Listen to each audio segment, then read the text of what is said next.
Bruno Retailleau à l'intérieur, Annie Genevard à l'agriculture, Laurence Garnier à la famille, Patrick Hetzel à l'enseignement supérieur.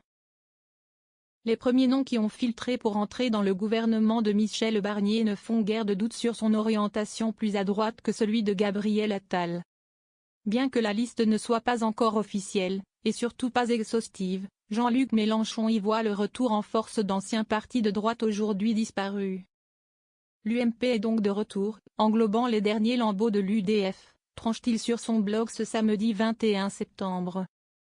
Pour le fondateur de la France insoumise, qui estime que la poubelle de l'histoire avait faim, compare le nouvel exécutif à un film de l'INA. Les perdants ont fait équipe sous la houlette des sortants, écrit-il aussi. En langage mélenchonien, cela signifie que les Républicains, LR, arrivés 5e aux dernières élections législatives, s'allient aux troupes présidentielles, défaites aux européennes puis aux législatives. L'annonce pourrait être faite dans les prochaines heures, soit via un communiqué de l'Élysée, soit par une déclaration d'Alexis Kohler sur le perron du palais présidentiel. Quoi qu'il en soit, le nouveau gouvernement est annoncé pour l'heure des monstres, juge Mélenchon, entre nuit qui monte et jour qui tombe. On mangera sans appétit ce potage quand les plateaux d'enthousiastes télévisuels en continu nous le serviront en apéritif du 20h si le délai est tenu. Poursuit l'ancien socialiste qui attend surtout la date du 1er octobre. Mélenchon défile pour la destitution de Macron. Ce jour-là, Michel Barnier fera son discours de politique générale devant l'Assemblée. Une motion de censure suivra alors très rapidement. On attendra que le fruit pourri tombe au hasard de la vie des assemblées, avance l'ex-député de Marseille. Bien sûr, on aidera la nature. En toute hypothèse, il ne pourra pas avoir d'autre destin.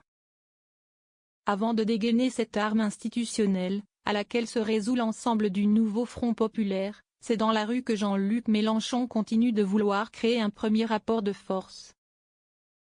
Des manifestations ont lieu ce 21 septembre dans plusieurs villes de France, dont Paris, à l'appel de plusieurs organisations de jeunesse, syndicales, associatives et politiques. LFI, mais aussi les écologistes, Génération.s, Greenpeace, le planning familial et nous toutes notamment, fustigent la nouvelle équipe gouvernementale qui s'apprête à prendre ses fonctions. Les insoumis espèrent augmenter la pression populaire, après une première mobilisation le 7 septembre qui avait réuni entre 26 000 et 160 000 personnes.